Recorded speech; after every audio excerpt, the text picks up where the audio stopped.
All right, good evening. This is the Cortez City Council regular meeting. Today is Tuesday, April 28th, 2026, and the time is 7:30 p.m. I'd like to call this meeting to order and ask you all to join us in the Pledge of Allegiance. I pledge allegiance to the flag of the United States of America and to the republic for which it stands, one nation, under God, indivisible, with liberty and justice for all. All right, can we have the roll call? Kiefhofer, Here. DeHaven, Here. Spruill, Here. Dobry, Here. Randall, Here. Lewis, Here. Medina. Here.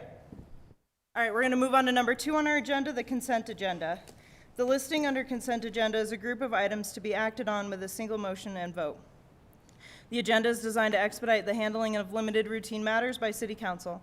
Either the council or either the public or a council member may request that an item may be removed from the consent agenda at the time prior to council's vote.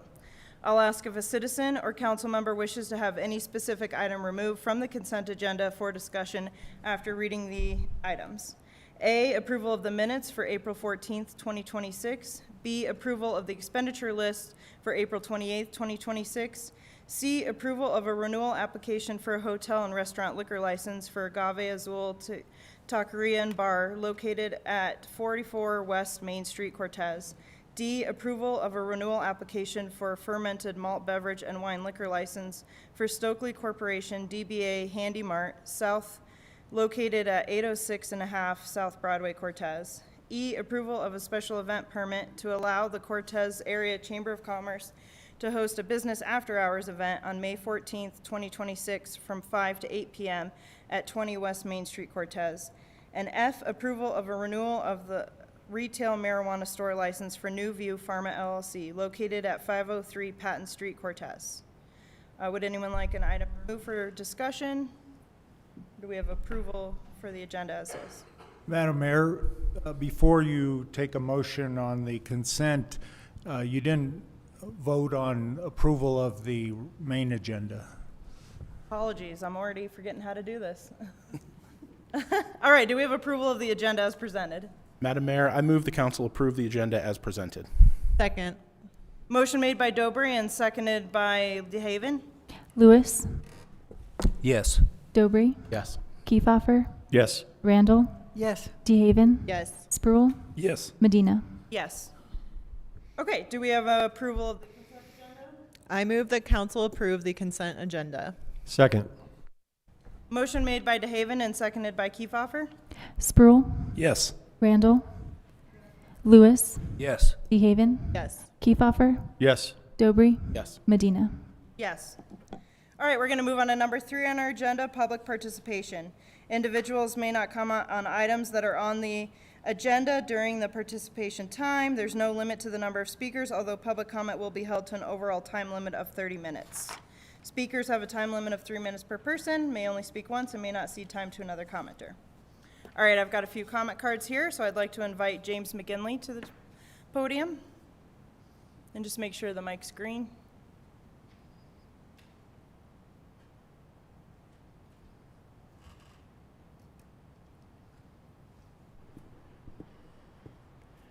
We the people. My thing, my entire adulthood has been looking into the future, seeing what's possible and necessary that others didn't care to see, to speak it and to try and make it happen. Perfect track record? No. Strong? Yes. From that perspective, I say to you, the new city council, if there can be a miracle of a bright future for Cortez, how you conduct things in the coming few weeks will determine that. From what I can see, this gem of a city in part exists because in recent decades we have massively outspent our means. It happens, and it happened here. For us to maintain a water system, road system, library, parks, and recreation system at the standards that we enjoy today will require vastly more revenues in the coming few years than we have any basis to expect, unless we change our future, beginning now. If I speak wrongly in any of this bold statement here, you pretty much owe to all of us to correct me publicly so that I am not the purveyor of an incorrect record. Our future revenue shortfall, especially in light of a 2,000-year drought that is not going to end, a national economy that is heading to recession and worse, our revenue shortfall is so gigantic you can't fix it, and you shouldn't pretend to try. Why shouldn't you? Because that will kill what little time we have with the illusion that you can do it without us. You can't. It's not possible. It's too vast. But it might be possible for us, for we 9,000 citizens working alongside you. If you were to show us now the very approximate huge magnitude of our revenue shortfall and implications, not a year from now, you would give us a community of citizens a reason and a chance to step up alongside you for the recreation of our future. And maybe together we can, with your facilitation. Let us see the problem now. You owe that much to us. It would take great courage and wisdom from you. We citizens love to throw stones and blame, don't we? But today the truth is you are not to blame. You, the city manager, the fabulous staff, deserve our gratitude for spending years digging us out of a debt swamp and corruption quagmire. I thank you. Much respect. But if you delay more than a handful of weeks to give us a comprehensive preliminary outline of the magnitude and implications of the massive city revenue shortfall only a year or two out, then it is going to be your problem. And the opportunity for it to become our collective challenge, we now 9,000 citizens, will be gone. And then we'll eat up what time we have left in some sort of hideous, future-destroying blame game. James McGinley. Thank you, James. All right, I'd like to invite Mike Levy to the podium. Thank you.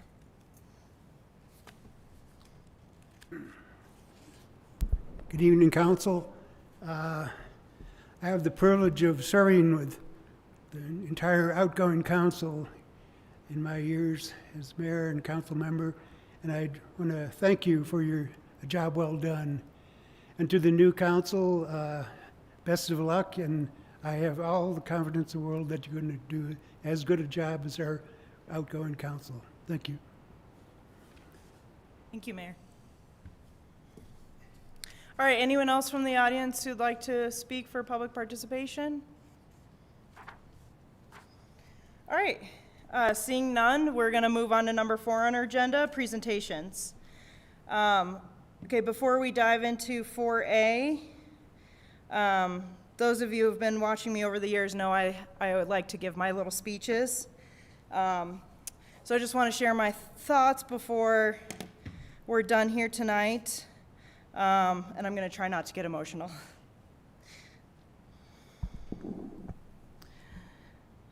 I want to thank all of the wonderful council members I've served with, the dedicated city staff, and the community at large for putting your trust in me over the years. It's been a pleasure to contribute to the future of this city. I'm forever grateful to have served with the most caring and devoted groups of people in this role. I'm proud of the various councils I've served with over the last 6 years and the decisions we have made. While on paper, you will see mostly a consensus of yes votes over the years, behind those have been tough questions, intentional conversations, and thoughtful decisions. We have not always agreed, but that is the beauty of council, as it is made up of diverse perspectives and backgrounds. This role has taught me to be truly open-minded and process new information to come to better decisions. I want to congratulate the newly elected council members. As you learn to work together as a new body, don't be afraid to be heard, but also make sure you really listen to each other. If you show up prepared, have good dialogue, and always show respect for each other, you're going to do great things together, and our community will benefit under your leadership. Thank you. Okay, we're going to move on to 4A, the 2026 municipal election official results. Danielle? Good evening, Mayor and Council. I'd like to officially announce the municipal election results. The election was held on April 27th, 2026, to elect 3 city council candidates to serve 4-year terms and 2 city council candidates to serve 2-year terms. The results are as follows. Clarissa Osborne, Dennis Spruill, and Carly Wolf received the greatest number of votes cast to fill the 4-year seats on the council. Kathleen Swope and Claire West received the 4th and 5th most votes to fill the 2-year seats on council. Additionally, there were 4 ballot questions. The first question encompassed a series of amendments and clarifications, including updates to charter language, clearer definitions of the tax levy and budget processes, clarification of when council action must occur by ordinance, refinement of the duties of the city manager and city attorney, and the removal of 2 non-existent departments. This question passed. The second question, concerning council member compensation and remote meeting compensation, also passed. The third question, concerning the location of emergency and non-emergency meetings and electronic participation at meetings by council members, passed. The fourth question, concerning term limits of council members, did not pass. Staff is working on ordinances for the ballot measures that were approved. Thank you to the voters, candidates, and all the election workers whose participation made this process possible. Thank you. Okay, we're going to move on to 4B, the oath of office for new council members, Clarissa Osborne, Dennis Spruill, Carly Wolf, Kathleen Swope, and Claire West. So I'd like to invite them up to the podium. Oh, right here, okay.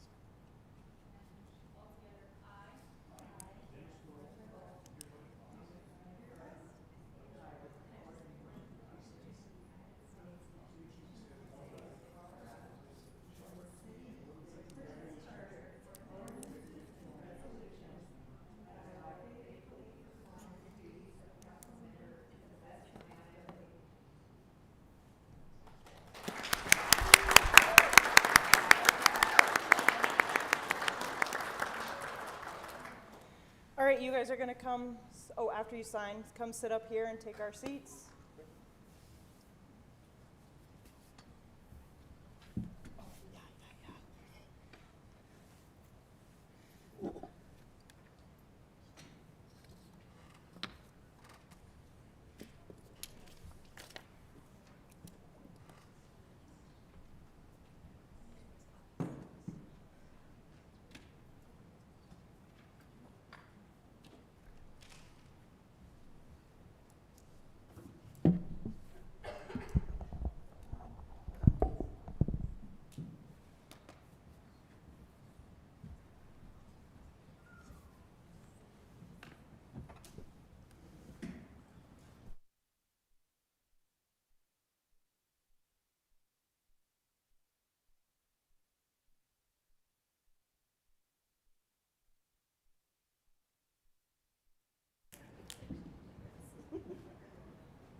Okay.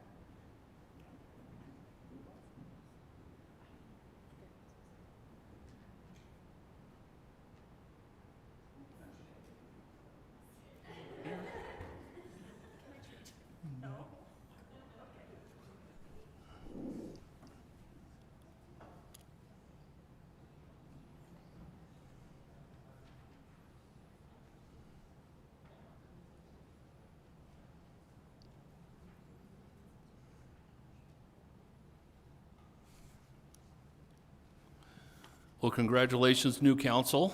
We're excited to have you take your seats. This is an important moment where, during an important transition, where the city council will engage in selecting a new mayor. As part of that, I want to read Article 3, the council from the charter, Section 1, composition. Bear with me, this is rather long. The electors of the city shall elect a city council of 7 members, one of whom shall be chosen by the council to serve as mayor. With that being said, I would like to invite the council to engage in a nomination process, and then we will engage in a vote to select our new mayor. And that vote will be by secret ballot, so.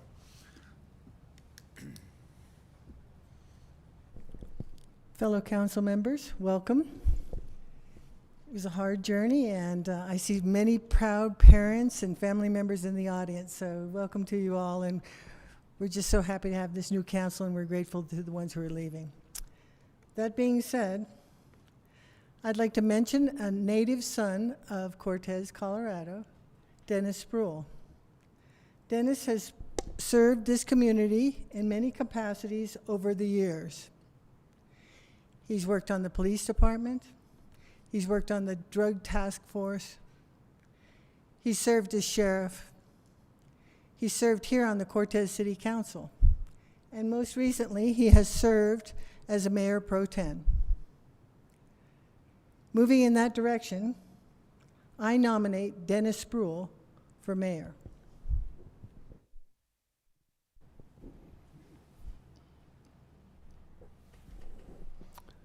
If there are no further nominations, I would propose we vote on the mayor position. You'll see in front of you there are ballots.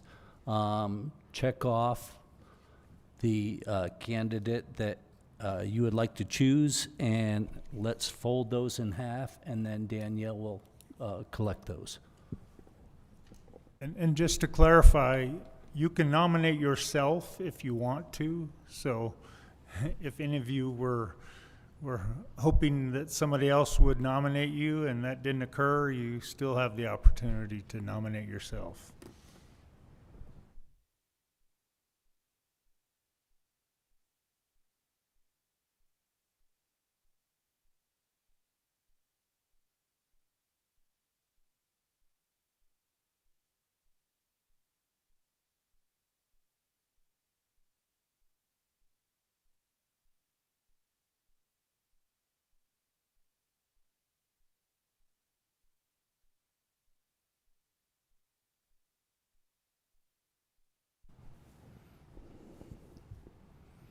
Okay, council and our community, if we can just take a pause on the action here while we tally the votes and determine who has been elected our mayor.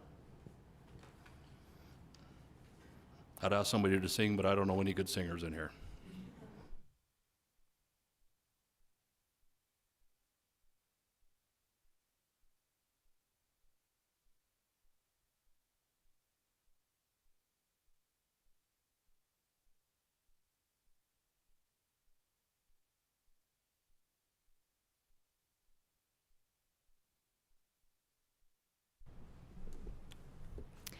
The ballots have been counted, and Dennis Spruill, you have been elected mayor. Do you accept the nomination?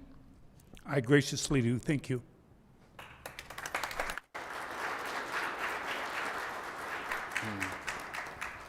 This time, I'd like to invite the mayor to take his normal station.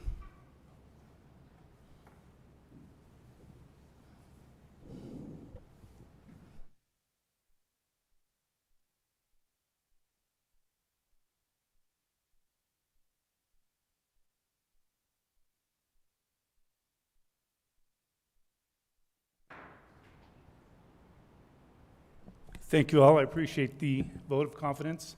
I've got some hard shoes to follow, and I hope I can do it justice. Let's do a nomination for Mayor Pro Tem. Yes, Mayor and Council, I will read the applicable section for the Council to choose a Mayor Pro Tem. It reads, Article 3, of course, Section 1, the Council shall choose one of its members as Mayor Pro Tempore, who shall preside over the council in the absence or disability of the mayor and serve as acting mayor with the same duties as the mayor. I would like to nominate Bill Lewis. He's an expert in parliamentary procedures, and he's been on the council for the last 2 years and done a fantastic job, and I'd like to see him continue as Mayor Pro Tem. If everybody would take their ballot votes in front of them, if there's no other nominations, and fill those out and put them up front.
Councilmember Bill Lewis, you have been elected to serve as Mayor Pro Tem.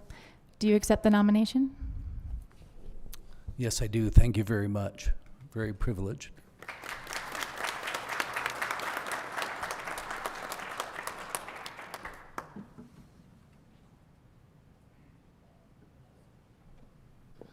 Mayor, may we have permission to destroy the ballots? Absolutely. Thank you.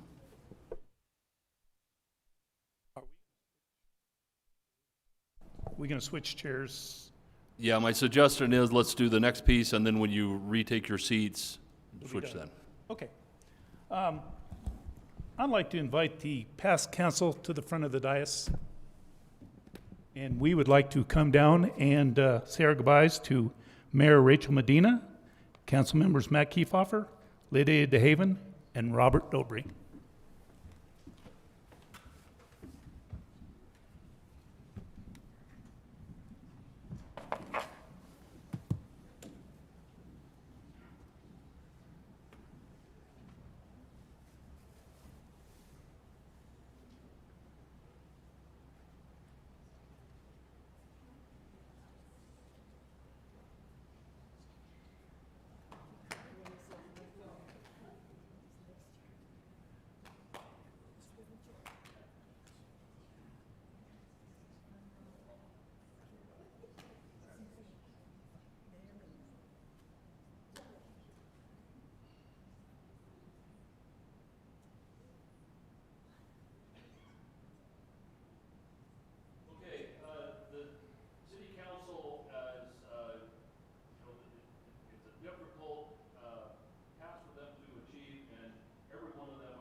I think you're over here now.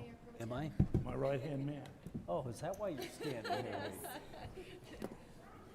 was trying to make sure I moved all of my stuff out of the way. Good job.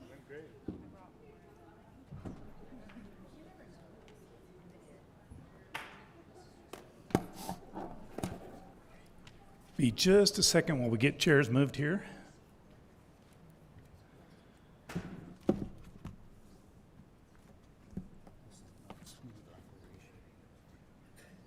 Is this yours too, Bill?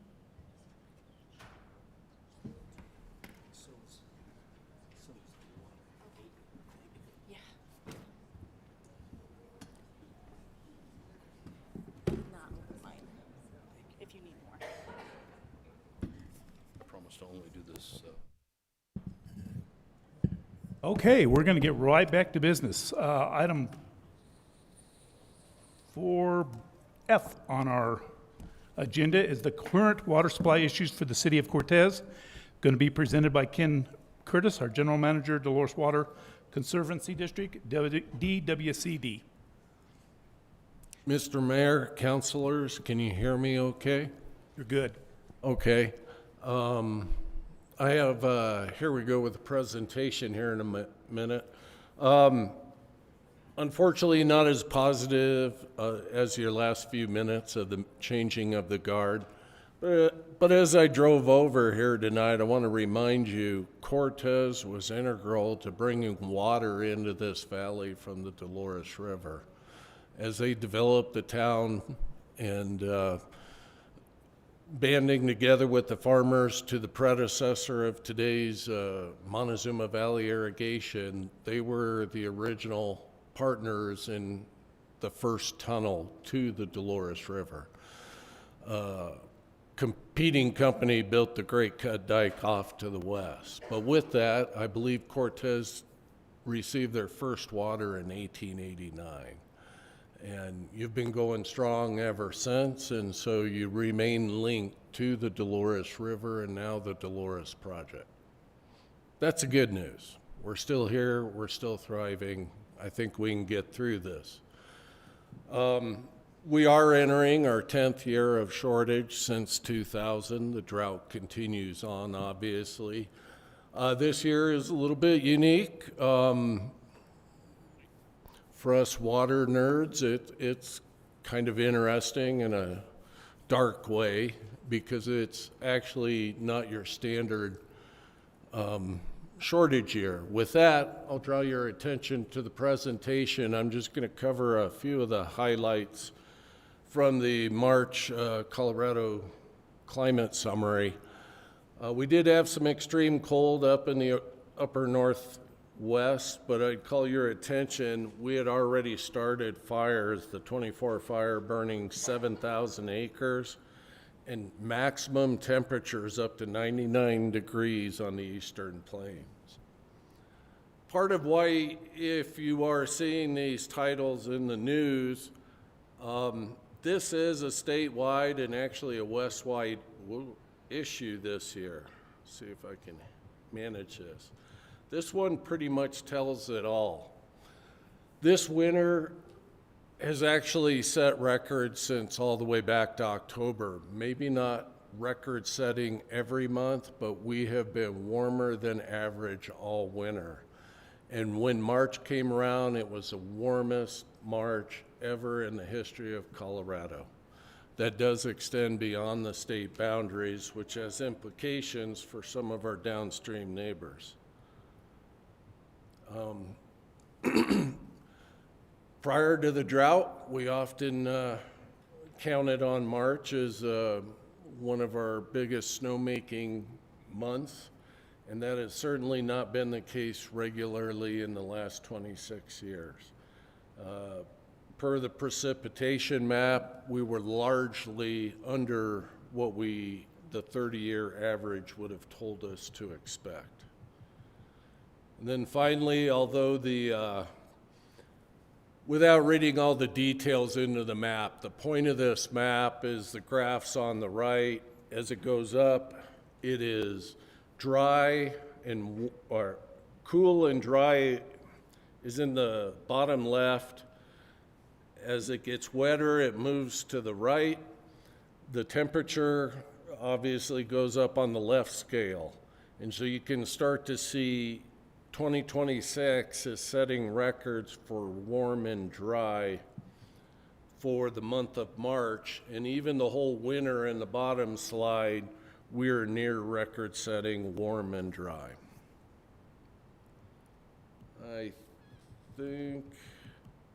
I think I will leave it there for the rest of this report and try and flip over to a PowerPoint with a few graphics, just to set the tone. So statewide, you're going to hear a lot more about it in the news. Water restrictions are taking off everywhere from the Front Range along the Colorado main stem north of us. Yampa River is already worried. But the uniqueness of it was that warm winter. We actually ended up with about mid-80s precipitation, but it did not accumulate, and that's going to have negative ramifications. It's not going to run off like usual. And the bottom line is this first graph is the Dolores River. The small silver lining in all of this is we likely will be slightly better than our worst year. You will hear lots of comparisons to 2002. Over the state of Colorado, that was considered the wake-up call. It was one of the most extreme years in Colorado. 1977 was right there, but we had a much smaller population. The extremes, we didn't see the impact is big, just being a smaller state with the similar supplies, and we had some reservoirs. But 2002 being a little bit newer, a much larger state, a little bit better record keeping, it woke a lot of folks up, and storage projects being filled today and built on the Front Range all have their roots in 2002 and other projects. But on the Dolores, as opposed to the ones I'm going to show on the Colorado River, which kind of get at the west slope, larger scale, the two somewhat purple lines, I'm not going to be able to tell at this distance, those are our two worst years of recent record, 2018 and 2002. We actually had a little bit more snowpack than those years. And what's driving everybody a little bit crazy in the water world is it came off in March. That's a snow graph. We have spent our whole lives in all the record in Colorado, counting on April 1st to be when the melt starts. And it happened a month early this year. That's extremely unusual. We always get a little bit of melt in March, but this was full-on runoff. We had our highest flows about March 28th, I believe, 1,000 CFS. That's it for the year. So from a water supply perspective, we may be the winner at 10% better than the worst year on record. But I think most of the other state you're going to see is actually going to set low records across. So you're going to hear a lot more about it. You could see the snowstorm we had right on April 1st actually gave us a little bump. It's a little difficult to tell how good that's going to help us. This return to spring that we've had has actually slowed down the start of the irrigation season. The farmers are turning on, but the cool and somewhat wet weather is being a little bit helpful for the start of the season. Lake Powell, this is kind of covering the whole west side. This is what's got people scared. The green line was last year. The dotted line is the 30-year median. And then the purplish line in between the current blue line, that is 2002.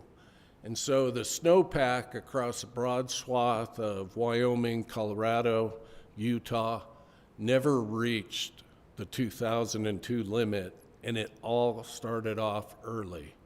I'm sure the other states have similar records of those 80 to 90 degree days in March that we should not have had.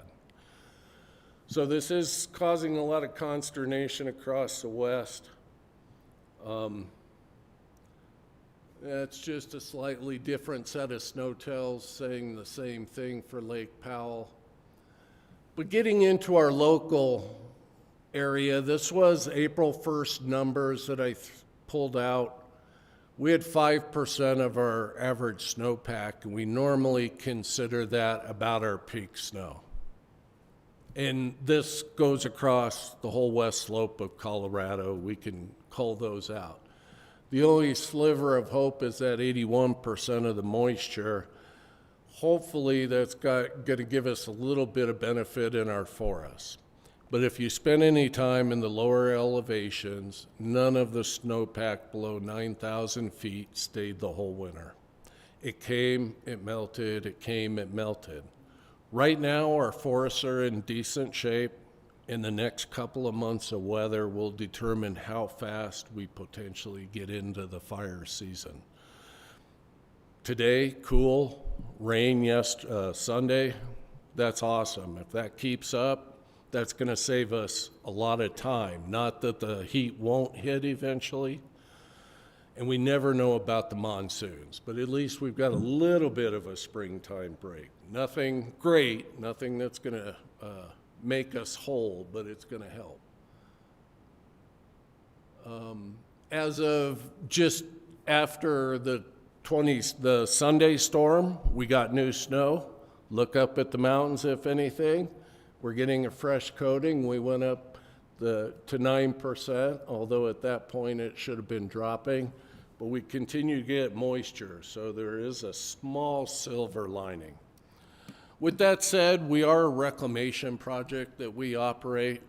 The good news for Cortez, and I want to thank Drew and Casey for taking the lead on advertising. These are dire times. We're going to be about the third worst year on record. So it's not saying a lot. We're just slightly better than our worst year. But they took the lead, and they've got some drought flyers out, and we are asking anybody in Montezuma County to think twice. But we do prioritize the municipal water. When we talk about our project supply, the first water we set aside is municipal. We will not let the municipalities go short. We have a bit of a delivery problem with Dove Creek, but we supply Cortez and then Toyac via Cortez treatment. And so we will not short those. So there will not be any mandatory shortages, but everybody around the city will be in shortages.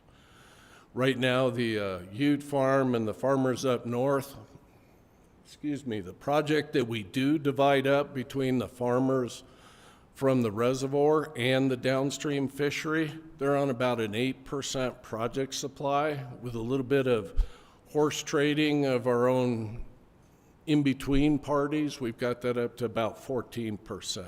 So it's not going to be a full farming year. So a lot of fallowed fields to the south and the north. Going to be some one annual crop or one hay cutting, and that'll be it for the year. The senior rights are at about 40% right now. They have a chance, I think, to get up around 50%.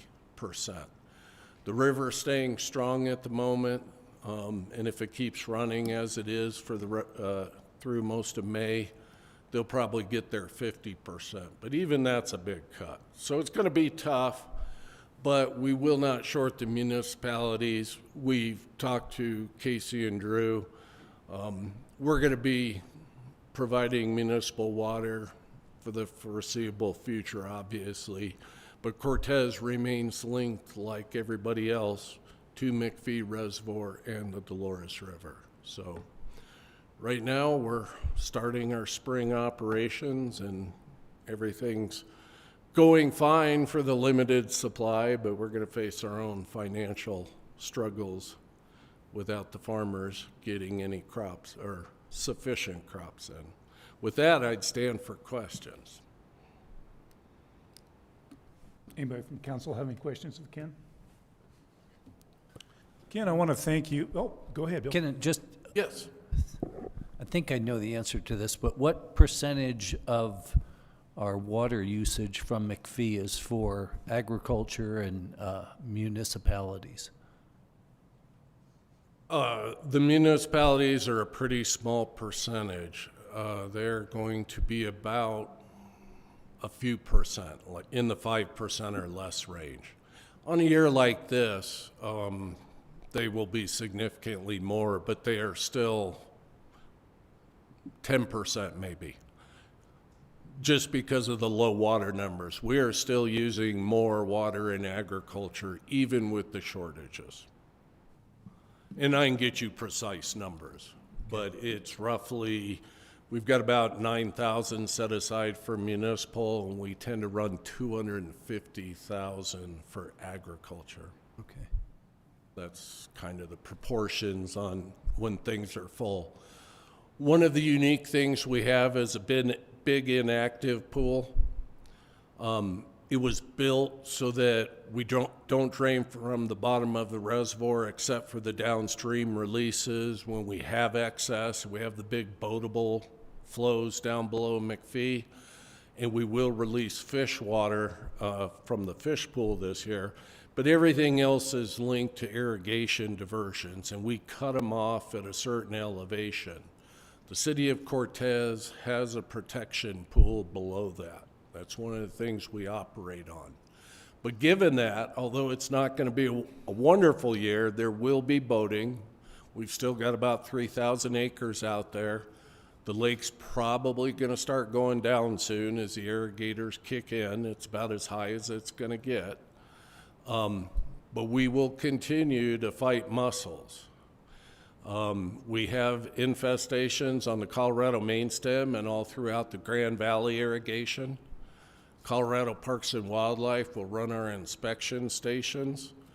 They are doing all they can up there, but they cannot get rid of the mussels. We're still surrounded by Lake Powell and others. And if these come, they will affect the irrigators, the cities, the treatment. It'll make a mess for all of us. So I do want to say, take advantage. We're still in a beautiful place. You can go out boating. A little bit less acreage to water ski on, but it's still deep in the middle. But protect our water source all you can. And mussels are the current biggest concern we have. Thank you. Thank you. You, Ken, we appreciate your information. Although it was not the best in the world, it was very informative, and you always give an informative speech. So thank you very much. If I may, can I ask a question? Sure. Is it possible, I know this is like a far out thing, Ken, but it sounds like there will be economic impacts for our farming community. Is it possible to anticipate the needs of that community, or like if they only have X percent of available water, can you anticipate that X percent of out farm yields, or just trying to think ahead? Mayor, councilors, it's a constant theme in our board meetings. As a farmer, they had loans. I worry about our younger farmers. There are some trying to get into the business. They literally, the revenue doesn't match the billing. We have actually cut our rates. We do have reserves, and we built them up for that purpose. So our budget's going to take a big hit to hopefully sustain our farmers another year or two. We all talk about the drought. We don't know if and when it will end. There were some exacerbating factors. Climate change is happening, and it's not good. This was beyond climate change. This had to do with some stratospheric stuff going on. We had 5 cases that put in that big blocking ridge, and these temperatures are well beyond climate change. Having said that, we worry about the long-term sustainability. The state of Colorado's kicked in their drought task force. There should be some declarations and some mitigation from both federal and state levels. I don't get personally involved. Those are generally direct to producers. But it's a concern. We have to keep things running because it sustains pretty much the whole water community from the west of Mancos all the way to Dove Creek. So it's a concern. No good answers. Thank you, Ken. We'll move on to public hearings, number 5 on the agenda. 5A, transfer of ownership, new license of a retail marijuana store from PharmaCanna, Inc. to Viral Health of Mile High, LLC. Before we start, Mr. Mayor, I am going to recuse myself with a potential conflict of interest on this one. That's fine, yes. If you step out.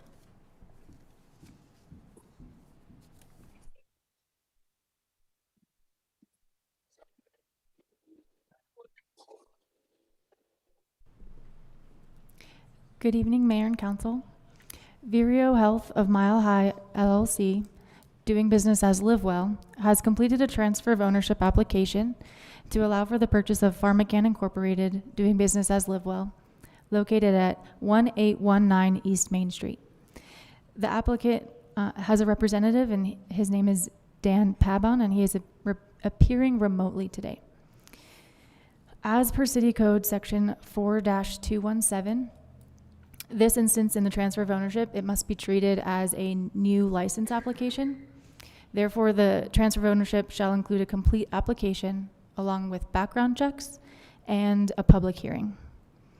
The fingerprint information for the owners has been completed through Identigo and Colorado fingerprinting and has been forwarded to the Colorado Bureau of Investigation. The notice of the public hearing was published in the paper on April 15th, as well as posted on the doors of Livewell and at City Hall. The application appears to be complete and all fees were paid.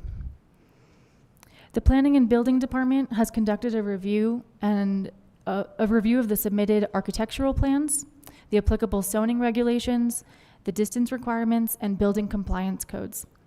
All of these requirements have been met and have been approved. I will now swear in Chief Knuckles of the Cortez Police Department for his report. Chief Knuckles, do you solemnly swear, under penalty of law, that the testimony that you will give before this council shall be the truth, the whole truth, and nothing but the truth? I do. Good evening, Mayor, Council. I'm here to speak to the background check and looking into both of the entities. I'll read this verbatim for the record. This memorandum is submitted in support of the proposed transfer of ownership of Livewell to Vireo Health Mile High. Livewell has no issues, violations, or operational concerns and remains in good standing. As part of the approval process, the prospective ownership group, Vireo Health Mile High, has completed all required background checks with no findings or concern. Any questions? Any questions from council? Thank you, Chief. Thank you.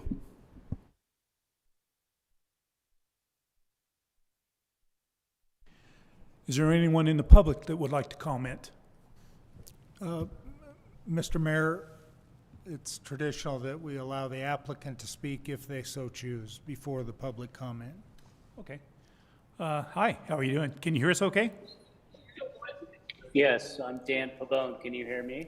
Absolutely. Dan, do you have something you would like to add? One, it's an honor to be part of the changing of the guard tonight, to just see the new council members and Mayor Tempore to be elected. Didn't realize that was on the agenda, and so excited to see that. And for those who served, if they're in the audience, thank you for your service. Vireo is a cannabis company whose mission is to provide safe access, quality products, and value to its customers while still supporting its local communities like Cortez through our active participation in restorative justice programs. The company is evolving with the industry, and it's evolving quickly. And in the midst of the transformation to being significantly more customer-centric across its operations, which include in other parts of the state cultivation, manufacturing, but in our hometown here of Cortez, mostly retail operations. We look forward to continuing our work with the city. Livewell has shared with us its tremendous experience there. We don't intend to change any of the operations, employees, or anything associated with the business. We're just changing the up the stream ownership and hope to continue our relationship with the city in the way that it's been for a long time. Thank you very much. We appreciate you being here. Now we're going to open it up to public hearing. Does anybody from the public have anything they would like to add or suggest or talk about? Does council have any questions?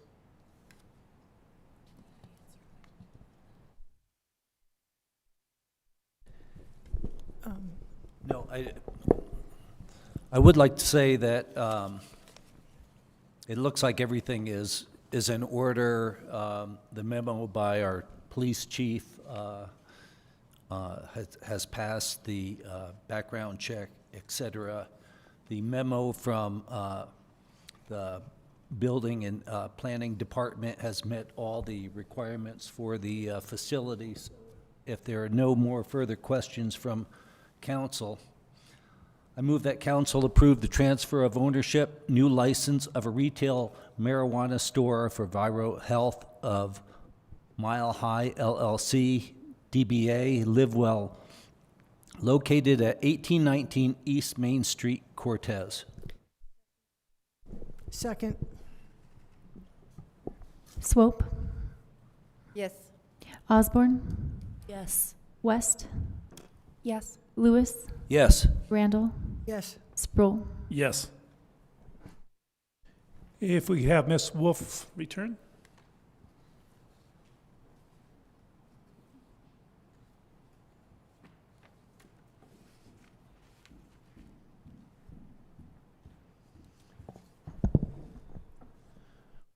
We'll move on to item number 6, which is unfinished business. We have none. Item number 7, new business. Thank you, Council. Thank you. Appreciate you being here.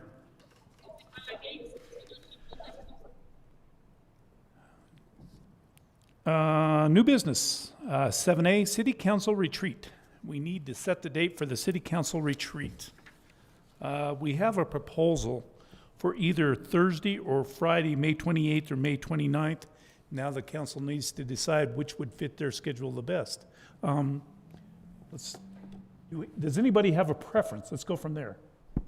I have a preference for that Thursday. I won't be able to do it on that Friday. Thursday?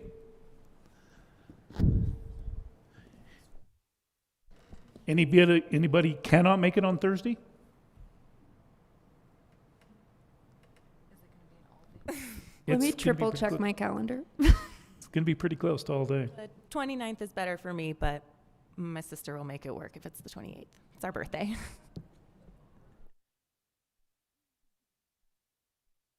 I was going to say the 29th also works better for me, but if it's majority consensus, I will also make it work.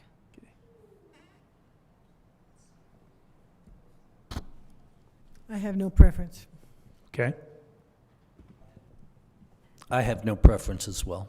The 29th is also better for me, but Is there anybody that cannot make it on the 28th? If you can't make it, you can't make it. I hate to leave a council member out when they just cannot make it. However, I don't want to So the inconvenience 28th is the Thursday, right? That's correct. the 28th is a Thursday. I have a meeting I can possibly rearrange. Well, I'll tell you what, let's do it on the 29th. It seems like that's best for everybody else, and Ms. Swope will just have you, we'll fill you in on what we had. Did you have something you wanted to add? Mayor and council, if I could also say, these are suggested days. We can move it if we need to. We can go into June. It's not preferable, but I mean, it's also very much preferable to get everybody here for it. So we could also consider the 4th or 5th of June. If I could back up a minute, because I just wanted to be sure I'm gathering all the data right, but Councilmember West, can you possibly make it on, because Councilmember to my right can't make it on Friday at all? No, I won't. I'll be gone. She can't be here on Friday. Can you possibly make it on the Thursday? Yes. So we have, everybody except for you can make it on Thursday, and you're a maybe on that. Is that right? That is correct. Okay. So we have one maybe. Is there any other alternative days that somebody wants to? That week of June is not good for me. I will be out of town, the state. What date? June. The June dates. Okay. I will Well, be out. it's almost entirely impossible to get everybody convenient. Let's go to Thursday. We're going to have it on Thursday, the 28th is the council retreat. And we'll get information on that later. Yeah, if we could just get a motion and a vote would be great. Okay. I make a motion, excuse me, I propose, Bill. I move that we have Thursday, the 28th, 2026 of May 28th for the date of the council retreat. Second. Wolf, Yes. Osborne, Yes. West, Yes. Randall, Yes. Lewis, Yes. Swope, Yes. Spruill. Yes.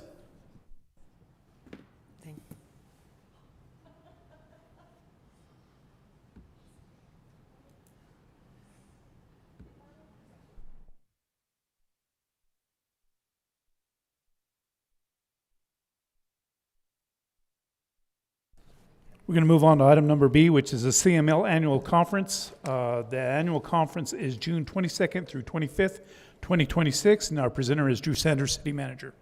Yeah, good evening, Mayor and Council. As you said, the Colorado Municipal League, or CML, which is a nonprofit, nonpartisan organization founded in 1923 to represent and serve the cities and towns of Colorado.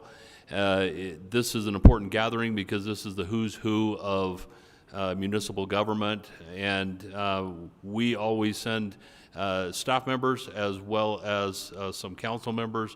We have budgeted for 2 council members to go and 1 alternate in case somebody's not able to go. So I'm posing it to council to decide, since that's way above my pay grade on who gets to go.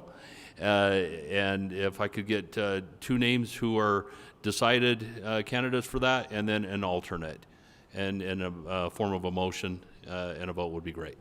Does that include the mayor as the 2 council members? So very often, and honestly most often, and I'm not trying to put my thumb on the scale here, council, so I got to be very careful, but very often the mayor is represented, and our Mayor Medina has been a very strong participant in CML. So very often it is the mayor that goes, but that's up to council to decide. So if the mayor goes, there's only going to be 1 other person Correct, attend. correct. I would just like to say, I attended last year, and it's extremely valuable. And I think it's very important that we have at least one of our new council members attend this if it works for them. I think you're going to find it very enlightening. It's really going to help you be more prepared for this position that you've acquired. I would agree with Councilmember Lewis that it should be one of the newer council members that go, so. Have any of you been before other than Bill? Just curious. Have you been before? Yes. He has been before, yes. He went last. But has anyone else other than Bill? I have been twice. And Councilmember Rand? I've been once, yes. I have been once. I would love to be considered to go to that. I think that's very valuable, and I know it'd be valuable for all of us, but I would definitely like to be considered by my group. I would also love to go. I'd want to throw my hat in the ring as well.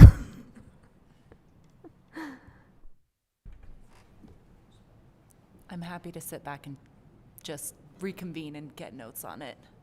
I think that'll be a busy week for me at work, so. Oh, sorry, I'm not talking close enough to it. I was just saying I'm happy to sit back and just reconvene and get notes on it. If there's other people, it's going to be a busy week for me at work, so.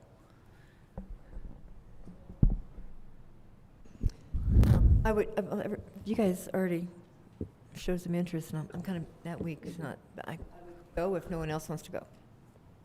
How about we do this?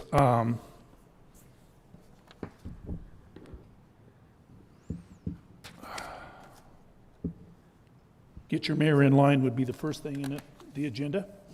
The 2 council members that want to go, let's have them go, and I will go as the alternative if that's the wishes of the council.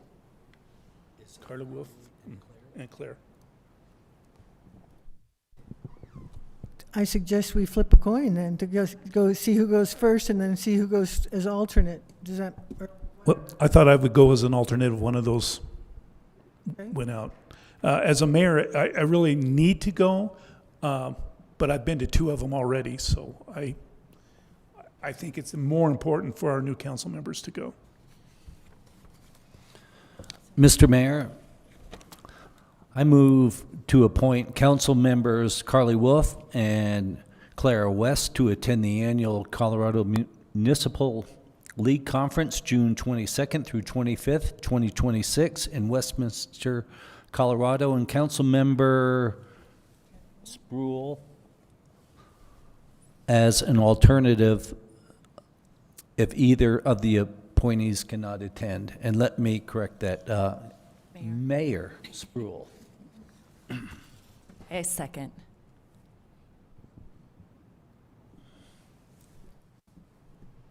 West, Oh, yes. Swope, Yes. Osborne, Yes. Wolf, Yes. Randall, Lewis, Yes. Sproul. Yes. I just want to make note that last year there was 3 that went. The alternate usually goes anyway. So. Well, let's move on to C, Resolution Number 8, Series 2026. Council will consider approving Resolution Number 8, Series 2286, authorizing the city participation in a Microsoft Corporation's volume licensing agreement with the state of Colorado. Our presenter is Casey Simpson, General Services Director. Good evening, Mayor and Council. Tonight I'll be speaking on Resolution Number 8, Series 2026, with regards to renewing the current Microsoft contract, which is the Microsoft contract for the city in general, which is expiring on April 30th. Microsoft requires a 3-year contract. In each of the 3 years, the city has a true-up, which involves looking at how many licenses we're using and that sort of thing. And we get to choose at that point the type of licenses and the type of products from Microsoft that we receive. The city is elected to change its license types to broaden the city's application, the suite of tools that Microsoft, or that we will be able to use as staff. And so IT can be more efficient, and it will also improve the city's security posture. This contract is a little bit more expensive than the last 3-year term. The previous, or the current and previous, soon-to-be previous contract was $55,027.81 per year. The new contract is quoted as $64,195, an increase of $9,167.19 per year. Staff recommends that council approve the resolution number 8, series 2026. Does anybody have any questions of Casey? Casey, in this new contract, how many more users will you have in this one versus your current contract? I can look at the exact numbers. I do know that with our new OpenGov platform, it's helpful to have email access, so we are expanding the use of email to staff that didn't previously have email access. I think in addition, though, the price difference is also connected to having a wider range of Microsoft tools as well. So it's not just user count. So we really don't know. The increase from our current contract is about 16.5%. And that stays flat for 3 years, if I'm correct. Unless we have more users or something additional added to it. So with this 16.5% increase, I'm trying to figure out, do we know how much of that is attributed to having more users, or how much of it is just their increase for their I will have their to software? I can figure that out for you. Yeah, I don't have that on. Okay, I'm just trying to figure out how much they've increased their platform for. A great question. Casey, you might explain, if you can, the relationship with the state of Colorado, and explain that it's not the city negotiating directly with Microsoft. Yeah, absolutely. This is a unique and different type of procurement that we're pursuing here. This is a state contract. So when pursuing cooperative contracts, such as a state contract, the entity, Cortez in this case, is piggybacking off a formal procurement process that was done by a different entity. In this case, the state of Colorado negotiated for the lowest government rate with Microsoft. We're getting the rate that the state secured. This wasn't an effort, this wasn't a solicitation effort that began its life with Cortez. So it is different than many of the contracts I bring to you in that way. I.e., we don't have a whole lot of negotiating power, and Microsoft is huge, and this involves, my guess is the state, based on the quantity of users they have, are getting a pretty good rate. And this price increase is probably due to a lot of factors. I think most of what I learned from Jay was that it is mostly attributed to the increase in tools, but I can get a breakdown of that for you. Or he can when I talk to him about it. Casey, can you tell me, are we expecting, or are you expecting, or is Jay expecting in the next 3 years that we'll be requiring any greater capacity than what's going to be offered in this contract for the next 3 years? Any, you mentioned the upgrade of OpenGov to include the emails. With the other management software that we're using now, are we going to be needing anything else that you can foresee at this point in time? I don't think so. Certainly, a lot of the software is moving to new cloud-based solutions. So we have seen, at least in the last year I've been here, we've seen a lot of our localized software switch to a cloud-based solution, which has caused us to have to update a lot of our programming. The fuel delivery software is an example. Our fleet management software is an example. OpenGov's an example. I couldn't say that I could predict that necessarily, or predict anything beyond cloud-based, but I guess you never know. But I don't see it changing a lot. Thank you for that additional context around the procurement being at the state level. That helps make sense of it a lot. Is this a common % increase that you've seen in previous 3-year contract? Just out of curiosity. Well, the only other software solution that I've seen a renewal for is OpenGov itself, and I think OpenGov software, or the % increase was much lower, or not, it was closer to 5%, so, but that's an annual renewal, and this is a 3-year, so I guess 5% over 3 years is 15, so it falls in the realm of normal, I would say.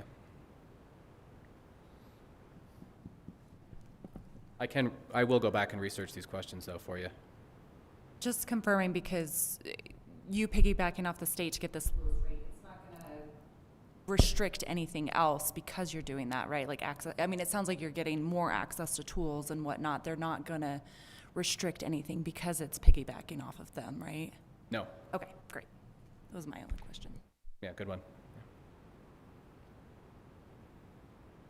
Thank you. Appreciate it. Yeah. Good information. I'd like Mr. to Mayor? make a motion that the council approve resolution number 8, series 2026, authorizing the city to participate with the state of Colorado in Microsoft Corporation's value licensing agreement, and to authorize the city manager to sign and execute that agreement, and any other documents necessary to allow the city to continue to use this Microsoft software. Second. Osborne, Yes. Swope, Yes. Wolf, Yes. Lewis, Yes. West, Yes. Randall, Yes. Sproul. Moving on to D, apron expansion contract reward recommendations. City Council will consider the bid results for the apron expansion project and the airport's recommendation to award the contract to the selected contractor. Our presenter is Kyle Sloan, our brand new airport director. All right, good evening, Mr. Mayor, City Council. So as just stated, The South General Aviation Apron Expansion Project was routed back in 2023 with initial phases of design as part of our capital improvement plan project. The construction of the apron was skipped a year in order to accomplish the parking lot rehabilitation construction and runway rehabilitation design due to our available grant funding. Last year, the apron design was revisited in order to bid on the project and plan for construction. Given that the design has a 2-year shelf life for the grant, last November, we advised the project or advertised for the project for invitation to bid. We received 3 responses as follows. Elevated Excavating at $1,527,055. Williams Construction Contractors at $1,693,749. And Old Castle Southwest Group Incorporated at $1,831,132. Upon staff and engineering review of the responses, we follow the recommended FAA procedure to draft engineering recommendation of award and sponsor for the concurrence letters. Breakdown of the fiscal impact. 95% of this is covered by federal grants, 2.5% by the state, and then 2.5% local match from the city. Our local match at 2.5% is broken down as follows, with $43,519. Lodgers tax revenue covers $25,000, and existing airport operations budget covers $18,500. Staff recommends that council award the Cortez Municipal Airport apron expansion construction to Elevated Excavating and to authorize the city manager to negotiate a contract in the amount of $1,527,055. I yield to questions. Kyle, I have a question. It makes reference to Garver's review. Is that the engineering? Because I read where it says Garver LLC, but I'm like, who is this person or what? Garver is our on-call engineer. On-call engineer. Okay, that makes sense. Thank you. I was just curious, and maybe this is part of the procurement process. I assume that these companies have been kind of researched to see quality of building and that type of thing. We shouldn't be concerned about issues later on of maintenance or not holding up to what it should. Correct. Yes, part of the recommended FAA procedure, both the staff at the airport and also our on-call engineers go through that process. Yep.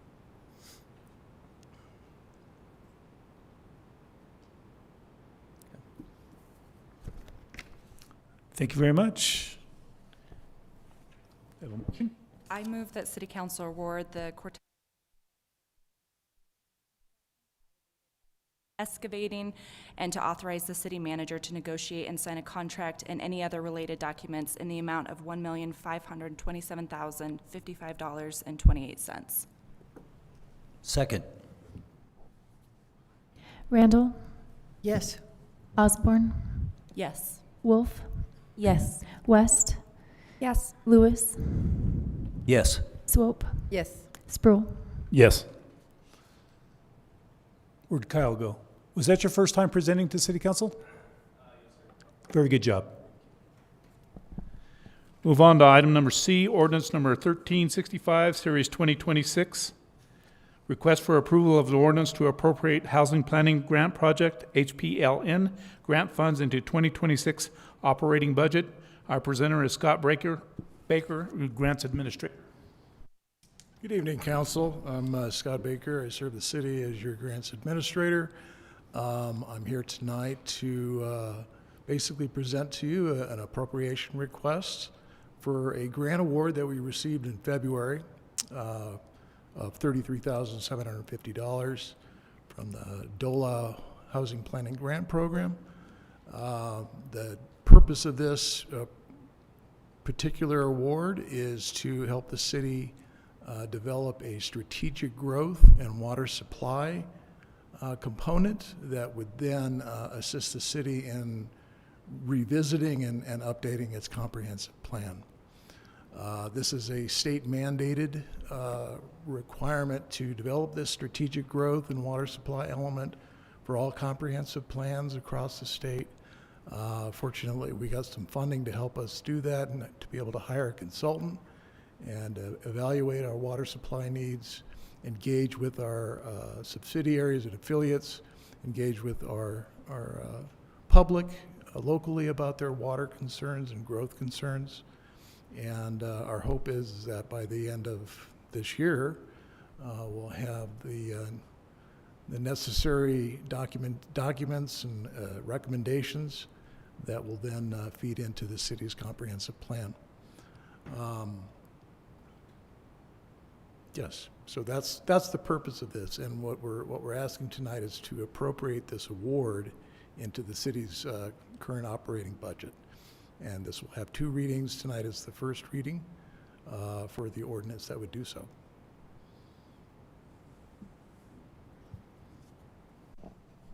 Thank you, Scott. Okay, thanks. Motion.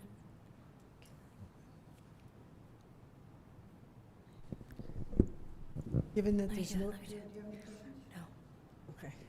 So I move that the City Council approve on first reading ordinance number 1365, Series 2026, an ordinance adopting the appropriation of $33,750 from the state's HPLN grant program into the 2026 operating budget for the city as set forth in the ordinance, and set the public hearing and second reading of the ordinance for May 12th, 2026. I second. Osborne, Yes. Lewis, Yes. Randall, Yes. West, Yes. Wolf, Yes. Swope, Yes. Sproul. Yes. Move on to item number 8, which is draft resolution ordinances. We have none. Number 9, city attorney report. Yeah, since we were speaking of water earlier today, I wanted to keep the council up to date on a issue that we've been dealing with this year. As some of the new council members may not be aware, the city of Cortez provides treated water to the Ute Mountain Ute tribe. And we have a pipeline and canal that I guess it's just a pipeline that conveys that water. We've been operating under a agreement between the city and the tribe that was signed in 1988, and everybody felt that it probably was time to update it. So we've been drafting it, and it should be in a format that we can provide to the tribe for their review by the end of this week. And I think they're anxious to get something finalized and in place before August. So that's our goal, and it will come before council, obviously, for final review and approval. So that's all I wanted to report on. And if there are any questions, happy to answer them. Thank you. I don't see any questions. Move on to item number 10, city manager's report. Excuse me, I have a question, but not on that, but not on the Ute Mountain Tribe issue. When do we move to forward with the ordinances to get them passed by council regarding the recent ballot issues that just passed? Can you give us a status update on that? I would say we're probably at least a couple weeks away, but should be certainly in the month of May, you should see those. Any other questions?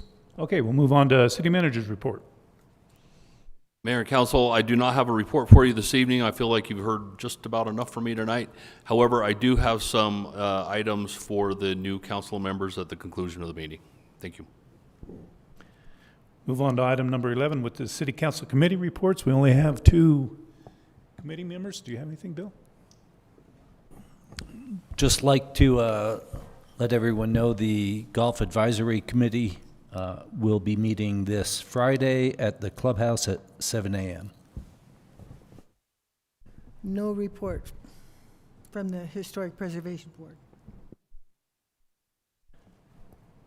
Okay, we'll move on to 11A, which is the mayor's report on the workshop. We did not have one today, so my report is real short. We'll go on to 11B, other board reports. Don't believe we have any. We need nominations for boards and committees. I think what we're going to have to, what we want to do, first of all, is everybody familiar with the boards, the new council members? If you would just shout out what you're really interested in, and you're not going to get away without doing one or two of them. Go ahead, Bill. Library. Okay. Both library. I would like to continue on the golf advisory, and we are starting an airport advisory committee. I'd like to serve on that. I've had my pilot's license, so I think I could fit in and know many of those people.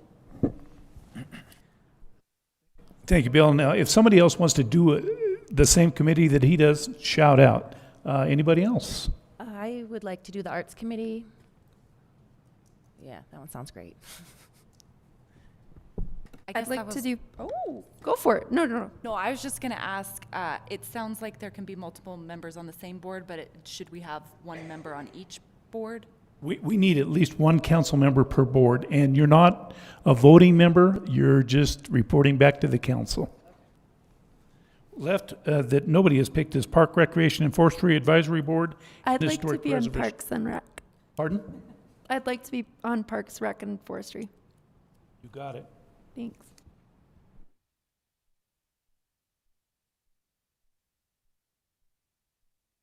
Historic Preservation. I'd like to just stay where I'm at. You want to stay on it? Yeah. Okay. Unless someone else is interested. And you can be interested in more than one. I mean, I think that's worth saying. So we have, what about the adjustment and appeals? Is anybody interested in adjustment and appeals? I don't see that. I don't think we have that one, do Is we? that not here? It's not on this list. Do we not have adjustment and appeals still? So what I have is Public Arts Advisory Committee, Parks, Recreation, and Forestry, Golf Advisory Board, Library Advisory Board, Historic Preservation Board, and Airport Advisory Committee. Never mind. Okay. Mr. Mayor, the Board of Adjustment and Appeals is not one of the committees that a council member can serve on. That's a public seat. Is that what Yeah, that? it's for appeals from decisions by the. Thank you. Sorry, I was a bit confused there. So how many more, Well, what we have right now, we have everybody assigned to something. Wolf is at Public Arts Advisory. West is Park, Recreation, and Forestry. Lewis, Golf Advisory Board. Swope, Library Advisory Board. Randall, Historic Preservation. And Lewis on Airport Advisory Committee. Is there anybody else? I mean, I'll pick one. It sounds like there's one for everyone, but I would be interested in the Historic Preservation Board if April doesn't mind having me. oh, no, I'm happy to let you. Unless there's a board that's more needing of members.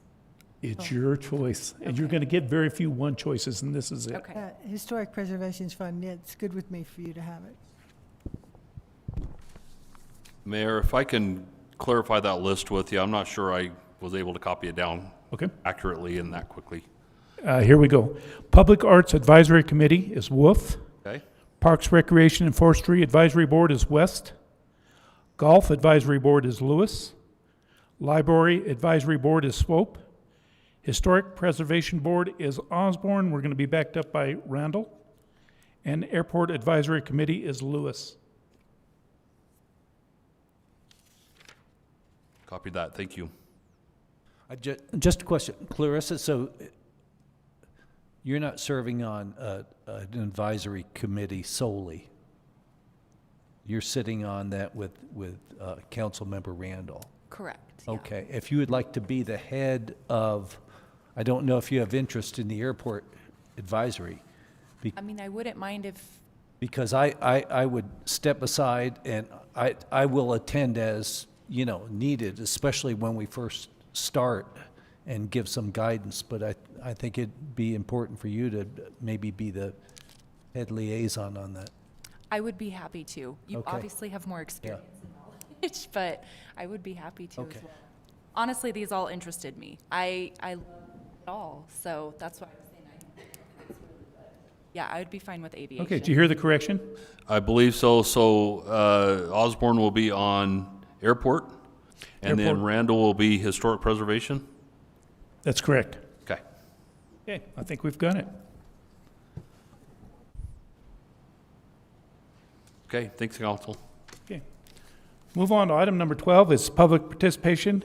Individuals may not comment on items that are on the council agenda during the public participation time. There is no limit to the number of speakers and no overall time limit. Speakers have a time limit of 3 minutes per person, may only speak once, and may not cede time to another commenter. Does anybody in the audience have any comments? Hearing none, we'll go to number 13, other items of business. This is where we typically open it up for any council members to say they have a burning desire to say. Typically, it's to address something that may have been said by a guest speaker. Does anybody have anything that they wish to comment on? No, I'd just like to make a comment and just welcome all the new council members. And I'm really appreciate how you've jumped right in and just taken some of these motions, made the motion. It's great to see you get involved right away. I know when I first came on board, and I think Councilmember Randall was the same way. We just kind of sat here and watched others, but keep it up. It's great and welcome. I'll just say too, thank you everyone for the warm welcome and support. It's been great.